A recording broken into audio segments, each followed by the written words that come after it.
My name's Samara Harvey. I'm a fourth-year journalism student. I'm from Kyrgyzstan, which is this teeny tiny country in Central Asia. It's in between like Kazakhstan and China, and you look in between there, and there we are. Being Kyrgyz is like a huge part of my identity. It's something really important to me that I hold very dear to myself, and I try and incorporate parts of myself and like parts of Kyrgyzstan all the time in my daily life.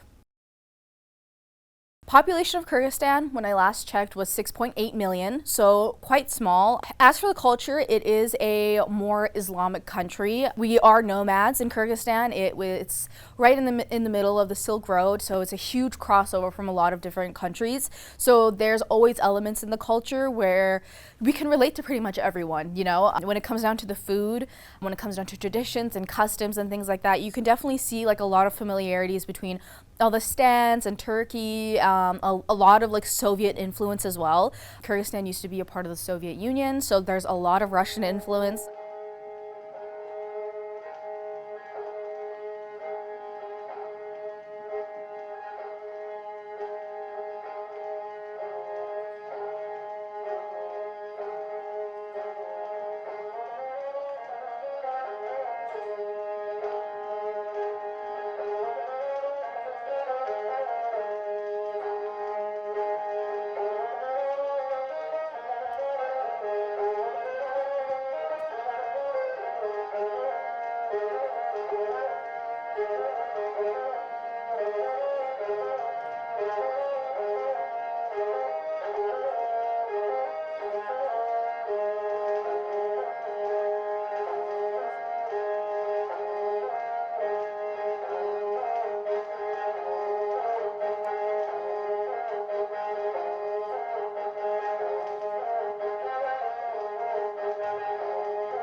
My name is Samara.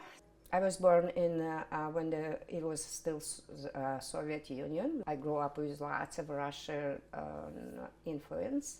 My parents they was farmers, so you've been moving in the summertime. You would go to the you live in the yurts. It was fun. It was good. I had so much memories from there. And first thing what we was missing it's like a communication, talking to the people. That was the challenging one until I find my friends here. You have a very small community in Edmonton, so that little group is helping me to just stay very connected to back home. And you go for, you call it chai, so you get together and you just talk in our language a lot, and yeah, that's. And we're gonna be making samsy, which is our traditional food. I'm gonna make a first dough and then filling, which is meat and onions and spices, and then you're gonna make a form and then you're gonna bake it in the oven.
lots of unique traditions and stuff. So when the babies just start crawling and trying to walk, so then you do big celebration.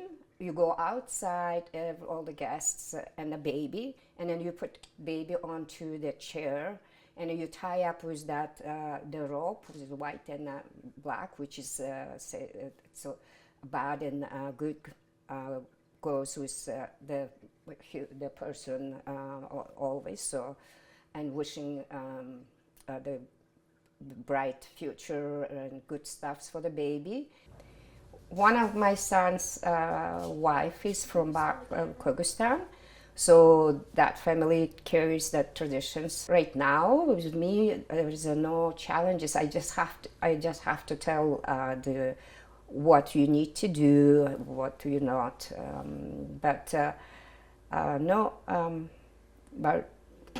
Because the boys came here when they were a little older, so they remember, and then it's easy to carry it. Yeah, but I don't know what's going to happen with the grand kids. It's going to be challenged then. I don't know. I miss being in Kyrgyzstan. I miss living there. I miss going and visiting my family. The Kyrgyz community in Edmonton and in Canada is very strong.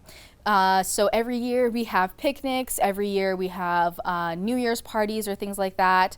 And it's just really nice. It's really nice to move here and to find your people. When I was a kid, the transition from how people are in Kyrgyzstan to how students are here is very different. I had a hard time making friends in the beginning. You have to kind of learn how to speak to Canadians because it's very hard sometimes when you can't be as honest as you usually are at home. Finding Kyrgyz food in Canada can be hard, but that's why I appreciate everything my mom cooks. She's quite a talented, intelligent woman, and she passed that on down to me, and I'm really grateful for that. And I'm grateful that I had the chance to grow up in Kyrgyzstan and have those amazing childhood memories and experience the beaches, experience the food, experiencing my family and being with them. It's very important to me because, now forever in my life, I'll always think about, I should go back to Kyrgyzstan. I should go there for vacation. Sometimes I feel like an outsider because when I speak Kyrgyz, even though I am fluent, I have such an English accent. It's so funny. But I do feel right at home in regards of just being with my family and seeing their faces again and catching up with everybody. I moved a lot as a kid, so it was easy for me to acclimate to the school environment, but to understand Canadians and how they would talk and how, just in general, how the culture here works was such a huge, learning curve for me. I'm, happy to live here, but when I go back home, sometimes I'm an outsider because I don't follow the exact customs and traditions. I think taking the time to appreciate that my childhood was there, looking back on the pictures and seeing that I wasn't in Canada kind of makes me humble myself a little bit and be remember where you're from, because where you're from sometimes can define you.